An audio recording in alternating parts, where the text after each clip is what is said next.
2 दिवस पाकिस्ताननं प्रयत्न केला, काही चीनी बनावटीचे, काही टर्किश बनावटीचे ड्रोन पाठवून काही मिसाईली, कुचकामी मिसाईली पाठवण्याचं काम केलं, परंतु तो सगळा हल्ला परतवण्याचं काम आपल्या सैन्य दलाने केलेलं आहे.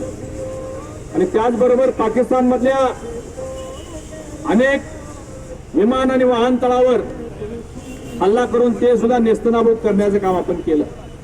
2 दिवसामध्ये पाकिस्तानला गुडघे टेकायला लावल्याबद्दल भारतीय सैन्याचं मनपूर्वक अभिनंदन आपण करतो.